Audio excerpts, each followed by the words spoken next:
अस्सलाम वालेकुम दोस्तों, मेरा नाम है अली उमर सर, हमेशा की तरह जुदा दाऊद और आप देख रहे हैं जिस वक्त क्रिकेट लवर अली शो को। कैसे देखना बनता है दोस्तों, हम लोग से बात करने जा रहे हैं, बात करेंगे जी आज आपके साथ पाकिस्तान और साउथ अफ्रीका के हवाले से अपडेट आ रही है। क्या अपडेट है वो आप लोग से शेयर करेंगे। बात करेंगे भाई टिकट्स को लेकर अपडेट है, वैसे सारे टकाटक बिक गए हैं, इस पर बात करेंगे। शदाब के हवाले से कुछ अपडेट आ रही है, वो क्या कहानी है वो आपको बताएंगे। बात करेंगे आमिर के हवाले से कि आमिर जो कैप्टन बनने जा रहे हैं T10 में, वो क्या स्टोरी है वो आपको बताएंगे। और उमर अकमल के हवाले से कुछ अपडेट आ रही है, वो क्या अपडेट है भाई, उमर अकमल की क्या कहानियां चल रही हैं। आकिब जवेद के साथ एक तस्वीर लगाई है, लोगों ने कम बैक ही करा दी है, ये क्या स्टोरी है, जरा इस पर बात करेंगे। बात करेंगे ऑस्ट्रेलिया वुमेन्स के हवाले से कि उन्होंने ट्रैश कर दिया है इंडियन वुमेन्स को, इस पर भी गुफ्तगू करेंगे क्योंकि बड़ा मुश्किल लग रहा है इंडियन वुमेन्स का जीतना, इस पर भी बात करेंगे। और HBL PSL ने जितनी अमाउंट पे की है उससे कई ज्यादा जो है मुल्तान ने पे कर दी है, डबल अमाउंट जो मुल्तान पे कर चुका है, इस पर भी गुफ्तगू करेंगे। तो अगर आप हमारे चैनल पर पहली बार आए, चैनल को अपनी सब्सक्राइब करें, साथ ही बेल आइकन बात का आगाज करते हैं नंबर खबर के साथ हमारे पास आ रही है।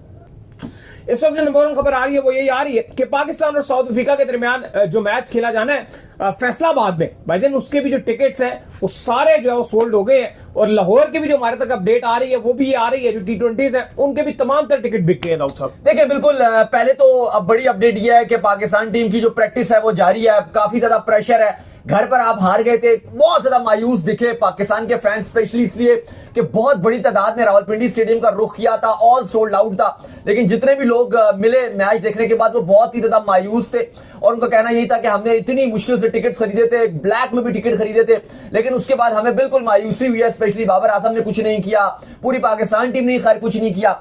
अलबत्ता कल लाहौर में सेकंड T20 खेला जाना है, दोनों टीमें भरपूर तैयारियां कर रही हैं। साउथ अफ्रीका को 1-0 की बढ़तरी हासिल है, लेकिन अली साहब जो लाहौर का जो कल का मैच है उसके भी टिकट सोल्ड आउट है, थर्ड T20 है उसके भी टिकट सोल्ड आउट है।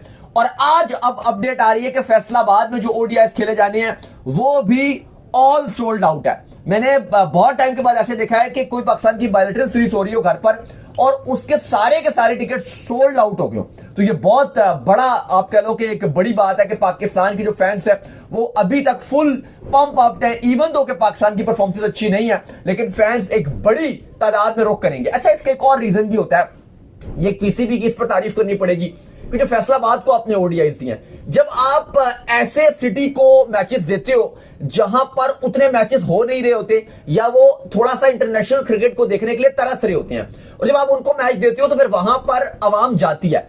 एज कंपेरिजन अगर आप पहले कराची को देते थे, अब कराची की अवाम ऑलरेडी बहुत क्रिकेट होती थी, वो देख भी रहे थे, फिर वो इतना क्राउड जाता भी नहीं है। लेकिन हकीकत बात यह, क्योंकि मैंने और अली साहब ने तो नेशनल स्टेडियम कराची में मैचेस कवर किए हैं, मैंने अली साहब आप भी बताइएगा, मेरे ख्याल से जितने हमने इंटरनेशनल क्रिकेट कवर किया, दुनिया के डिफरेंट स्टेडियम्स में किया, पाकिस्तान के डिफरेंट स्टेडियम्स में किया, मेरे ख्याल से सबसे बदतरीन जो व्यू है, मतलब मैं उस तरह से तो नहीं बता सकता कि क्राउड के पॉइंट ऑफ व्यू से, लेकिन मैं मीडिया पॉइंट ऑफ व्यू से, जर्नलिस्ट के पॉइंट ऑफ व्यू से जो मीडिया बॉक्स का जो व्यू था मैं उसकी बात करूं, वो इतना बदतरीन व्यू है कराची स्टेडियम का, मैंने तो आज तक किसी स्टेडियम में नहीं देखा।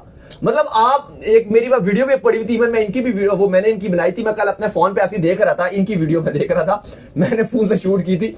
अच्छा, ये मैच देख रहे थे तो मतलब ऐसी एक वीडियो वो मेरे सामने आई, मैंने इनकी बनाई थी। अब ये मैच देख रहे थे, वो एक शॉट पता नहीं फखर थे कौन खेल रहे थे, उन्होंने मारा, तो ये ऐसे देख रहे थे मैच। नहीं मैं आपको बता दूं, मैंने कल वीडियो देखी है, बॉल के साथ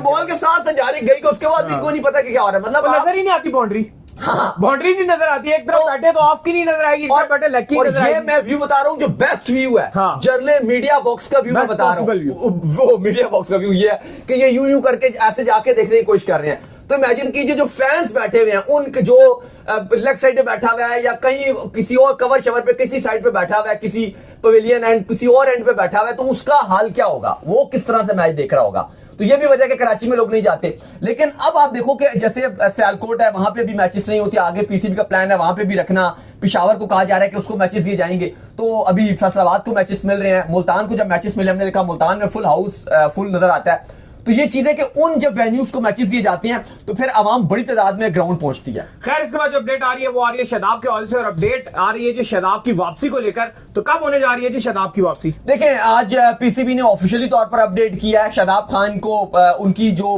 कम बैक है उसको लेकर, क्योंकि शदाब खान इंग्लैंड में अपने जो शोल्डर है उसकी सर्जरी के लिए गए थे। फिर उसके बाद इवन कहा जा रहा था कि वो ट्राई सीरीज में और जो साउथ अफ्रीका के अगेंस्ट T20 है इसमें कम बैक करेंगे, लेकिन शदाब चूंकि पूरी तरह अपना रिया मुकम्मल नहीं कर सके थे और फिट नहीं थे, इसलिए फिर उनको इस सीरीज में भी सिलेक्ट नहीं किया क्योंकि वो अवेलेबल ही नहीं थे। लेकिन आज पीसीबी ने अपडेट दिया कि वो एनसीए में जो पाकिस्तान क्रिकेट बोर्ड के कोचेस हैं उनके साथ और उनकी निगरानी में अपनी ट्रेनिंग शुरू कर दी। आज उन्होंने पहली बार ग्राउंड गए एनसीए में, वहां जाके उन्होंने प्रैक्टिस शुरू की, बॉलिंग की प्रैक्टिस की। आज उन्होंने बाकायदा तौर पर अपनी ट्रेनिंग का आगाज कर दिया और अब कहा यही जा रहा है कि ट्राई सीरीज में तो अब शिरकत नहीं कर सकेंगे क्योंकि अपना वो रिहैब मुकम्मल करेंगे, लेकिन इसके बाद आने वाली जो भी पाकिस्तान की सीरीज होगी, गालिबन अभी और सीरीज फाइनलाइज नहीं है बीच वाली, लेकिन ऑस्ट्रेलिया या आपने श्रीलंका जाने का मौका मिल सकता है, या ऑस्ट्रेलिया पाकिस्तान जो आएगी 3 T20 में, या अभी पाकिस्तान ने श्रीलंका जाना है जनवरी में, वो भी कंफर्मेशन नहीं है। दोनों बोर्ड्स की बातचीत चल रही है, तो या मे भी दिसंबर में कोई सीरीज अभी तक तो नहीं है, लेकिन अगर पाकिस्तान क्रिकेट बोर्ड कोई सीरीज रखवा देता है तो उसके अंदर शादाब को जगह मिलेगी ऑटोमेटिक। ये बात तो क्लियर नजर आ रही है क्योंकि पाकिस्तान क्रिकेट बोर्ड खुद उनके साथ जो है उनके कोचेस उनके साथ काम कर रहे हैं, लेकिन शादाब ने अपनी फिटनेस वगैरह पे काफी काम किया और अब वो ट्रेनिंग का जो बाकायदा तौर पर आगाज है वो उन्होंने शुरू कर दिया लाहौर में। खैर इसके बाद जो अपडेट आ रही है वो आ रही है आमिर के हवाले से, और अपडेट ये आ रही है कि मोहम्मद आमिर को जो है वो पॉसिबल तौर पर हो सकता है कि T10 का जो है वो कैप्टन बना दिया जाए। भाई देखिए बिल्कुल खबर ये आ रही है कि जो अबू धाबी T10 लीग है उसमें मोहम्मद आमिर कोयटा की टीम की कप्तानी कर सकते हैं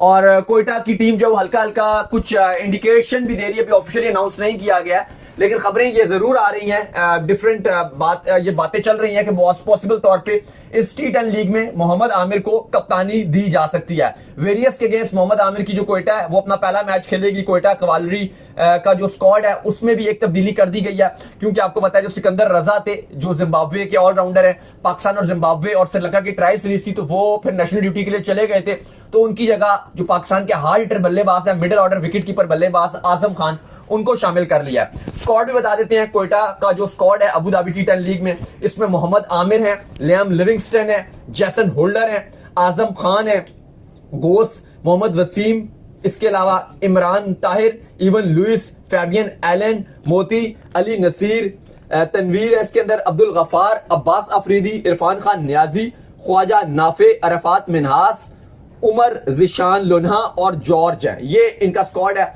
वैसे तो अगर आप कप्तानी के लिए देखो तो और भी बड़े उम्मीदवार हैं, जैसे जैसन होल्डर हैं, या आप कहो कि लिविंगस्टन को भी दी जा सकती है कप्तान, लेकिन इस टाइम जो काफी बातें हो रही हैं वो यही हो रही है कि मोहम्मद आमिर को कप्तानी दी जा सकती है कोयटा की तरफ से। खैर इसके बाद जो अपडेट आ रही है जी हमारे पास वो अपडेट आ रही है उमर अकमल के हवाले से अपडेट आ रही है। तो उमर अकमल ने जो अपनी एक तस्वीर लगा दी अक्कू भाई ने आकिब जावेद के साथ, तो साथ ही जो बहुत ज्यादा सोशल मीडिया पर जो वो ये बातें शुरू हो गई कि अक्कू भाई को जो कम बैक कराया जा रहा है और ट्राई नेशन सीरीज में जो पॉसिबल तौर पर जो अक्कू भाई को चांस दिया जा सकता है। लेकिन साथ ही जो है वो अगर बात करें, ठीक है अक्कू भाई की भी ये जो खबर है ये हम आपको बता देते हैं कि फेक खबर है कि ऐसा कोई कम बैक नहीं हो रहा, लेकिन जो क्रिकेट को समझता है, जो क्रिकेट के ऊपर बात करता है, उसमें काफी ज्यादा लोगों ने ये भी बात की जो कि मैं बिल्कुल इस बात से एग्री करता हूं। उसमें उन्होंने कहा यार अक्कू भाई को अगर आप अभी भी चांस देना तो उस्मान खान और हसन नवाज इनसे बेहतर हार्ड हिटिंग जो अक्कू भाई आपको करके दे सकते हैं मिडिल ऑर्डर में। स्टिल मतलब अभी आपको लगेगा यार कि कितना टाइम बाद ये खिला रहे, लेकिन मुझे अभी भी लगता है कि उस्मान खान से लाख गुना बेहतर अक्कू भाई बैटिंग कर सकते हैं। तो अगर ये उस्मान खान को खिला सकते हैं मिडिल ऑर्डर में, हसन नवाज को खिला सकते हैं मिडिल ऑर्डर में, तो व्हाई नॉट अक्कू भाई, चांस देना चाहिए। वो एक आखिरी सीरीज खिला दी थी आपने उस श्रीलंका के खिलाफ जिसमें आपने सरफराज का भी कैरियर खत्म कर दिया, आपने अहमद शहजाद का भी कैरियर खत्म कर दिया और साथ में आपने अक्कू भाई का भी कैरियर खत्म कर दिया। तो दाऊद साहब मुझे लगता है जो मिडिल ऑर्डर में जितने लोंडे पार्टे खेल रहे हैं ना, इन सबको तो हमारे अक्कू भाई जिस टाइम फॉर्म में थे ना तो नाश्ते में खाते थे। देखो अभी जो फॉर्म चल रही है वो तो आपकी बात बिल्कुल ठीक है कि जो अभी हाल चाल चल रहा है, अभी तो शायद आप कहोगे कि आप शायद अफरीदी भी अगर अभी आके मिडिल ऑर्डर में अगर आप खिला लो तो ये जो आपके मिडिल ऑर्डर है आपका सारा मिडिल ऑर्डर सिर्फ उस्मान, लेकिन अक्कू भाई पक्का प्लेयर है। मैं एक बात कर रहा हूं कि अभी आपकी जो काफी सारे 3-4 रिटायर्ड खिलाड़ी हैं, अगर आप अभी जो आपका करंट मिडिल ऑर्डर है जो पिंडी जैसे फ्लैट विकेट में आप 139 बनाए, ये तो एक शर्म का मुकाम है। और अक्कू भाई यकीन करो उस बेचारे का कैरियर उस टाइम के ऊपर रहा है कि जिस टाइम उसके सर के ऊपर इतना मिसबा प्रेशर बनाता था ना, इतना प्रेशर बनाता था, मतलब जब भी वो बेचारा बैटिंग करने के लिए आता था तो सिचुएशन ज्यादातर ये लगी होती थी कि 12 की एवरेज चल रही है, 12 की रिक्वायर्ड से रन रेट से रन चाहिए, 13 की रिक्वायर्ड रेट से रन चाहिए। लेकिन देखो बात वो है कि वक्त होता है, अब इस टाइम उमर अकमल का वक्त नहीं है। जो प्लेयर अभी टीम में है ना, या तो प्लेयर ऐसे हो ना, मैंने वही बात किया मैं कहूं कि यार वो भी है, उस्मान खान को तुम 10 बार भी खिलाओ अक्कू भाई एक बार खेल दे। नहीं मैं वो सलमान अली आगा की भी क्या फॉर्म है, हाँ उसकी जगह अक्कू भाई मैं आपको बोल रहा हूँ, आप मिडिल ऑर्डर में किसी की जगह भी उमर अकमल को खिला सकते हो। हसन नवाज के मैचेस निकालो, उसने क्या कर दिया इस टाइम जो उनका हाल है हसन नवाज का करंटली वो इंटरनेशनली लगता ही नहीं कि बल्ले से बॉल नहीं लग रही। एग्जैक्टली वो तो आप किसी को भी उठा के देख लो, फहीम अशरफ जो हाल कर रहे हैं उससे भी बेहतर उमर अकमल कर लेंगे, बात वो नहीं है। लेकिन वक्त की बात होती है, इस टाइम वो क्रिकेट खेल नहीं रहे हैं, देखो, लेकिन एक जो इंपॉर्टेंट चीज थी, ये चलना क्यों शुरू हुआ, उन्होंने आकिब जावेद के साथ एक तस्वीर लगाई जिसमें वो जिम में ट्रेनिंग वगैरह कर रहे थे और उन्होंने कुछ कैप्शन वगैरह भी लिखा था, वो मुझे एग्जैक्ट नहीं याद। उसमें वो आकिब जावेद की तारीफ कर रहे थे कि जी प्रोफेशनल लोगों के साथ जब आप ट्रेनिंग करते हो तो बड़ा जबरदस्त रहता है। अब देखो, बात यह है कि हकीकत तो यह है कि आकिब जावेद चाहे तो क्या नहीं हो सकता, वो तो सब हो सकता। वो बात है ना कि अगर आकिब जावेद चाहे तो वो तो उमर अकमल को 39 साल स्पिनर्स ला लिए टीम में। नहीं, इंपॉर्टेंट सारे प्रेशर के बाद इंपॉर्टेंट चीज है कि पावर है। वो चाहे तो वो उमर अकमल आपकी मैं ये लोग ट्राई सीरीज की बात कर रहे हैं, मैं तो कह रहा हूं कल वाले मैच में भी खिला सकते हैं आकिब जावेद चाहे तो। एक आपस की बात है ऑन द क्रिकेट, मतलब सेंस पॉइंट ऑफ व्यू से बात करो, जहां पर नुमान साजिद, आपने इतना मतलब एजेड स्पिनर आपने खिला दिया, क्या रिक्वायरमेंट थी आपकी कि यार ये हमें कुछ करके दे देगा?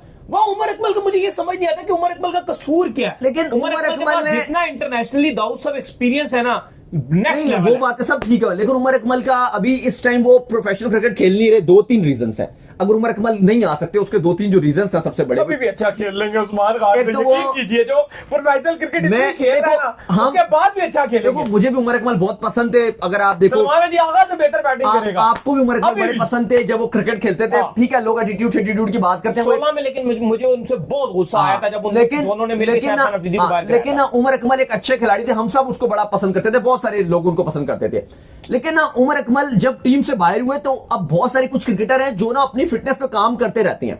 उमर अकमल ने ज्यादती है कि उन्होंने वो टिकटॉक शिकटॉक को पकड़ लिया। फिटनेस में तो दोनों भाई, तब भी जब भी कोई स्क्वाड आने लगता था जिम शुरू कर देते थे महीना पहले। लेकिन उमर अकमल ने वो चीजें छोड़ दी सब, और उनका जो सारा फोकस था वो इधर उधर चला गया।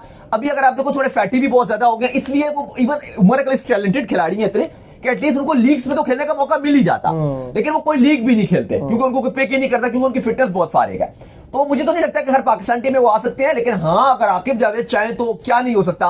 वो इस टाइम सिलेक्टर भी हैं, वो इस टाइम एनसीए के हेड भी हैं, वो इस टाइम सब कुछ है। वो अगर चाहें तो 1 मिनट में उमर अकमल को डाल सकते हैं, लेकिन इस टाइम ऐसा कुछ नजर होता हुआ आ नहीं रहा कि उमर अकमल आ सकते हैं। लेकिन जैसे इन्होंने बातें की, वो शायद हर कोई बात करे, और उसका रीजन सिर्फ इतना ही है कि आपकी अगर बैटिंग इतनी नकारा रही है पूरे एशिया कप में, आपकी बैटिंग इतनी नकारा रही है, रेलू कट्टे बॉलर साउथ अफ्रीका के अगेंस्ट पिंडी, इतना ड्यू गीला ग्राउंड के अंदर भी अगर आप बैटिंग नहीं कर सके, बिल्कुल 2 नंबर बॉलर किसी काम के, बर्गर, लिंडे, लुंगी, बोश, ये इस तरह के बॉलर थे, और उनके लिजर्ड, इस तरह विलियम्स, इस तरह के बॉलर्स के अगेंस्ट भी अगर आप कुछ नहीं कर सकोगे तो फिर ये बातें होती हैं।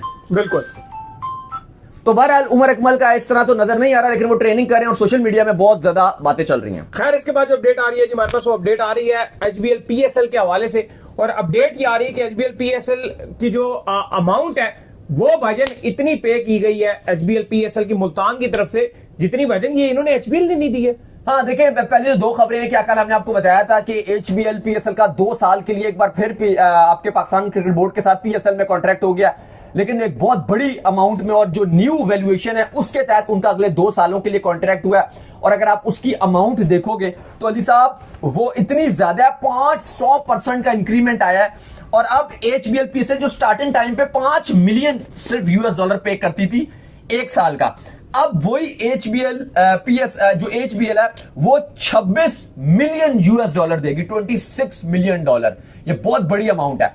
लेकिन दूसरी तरफ जो है वो काफी ज्यादा सोशल मीडिया में भी चीजें चल रही थी, इवन राशिद लतीफ ने भी इस पर ट्वीट किया, जिस पर अली ने रिस्पॉन्ड किया, और वो काफी चल रहा था कि जो एचबीएल है वो टाइटल स्पॉन्सर है पीएसएल का, वो तकरीबन पर साल का $5 मिलियन जब दे रहा था, तो अगर आप कंपैरिजन मुल्तान सुल्तान के करें तो वो उनसे ज्यादा अमाउंट पे कर रहा था 1 साल का पीसीबी को, पाकिस्तान क्रिकेट बोर्ड को। तो जो टाइटल स्पॉन्सर है उससे भी ज्यादा एक फ्रेंचाइज पे कर रही है।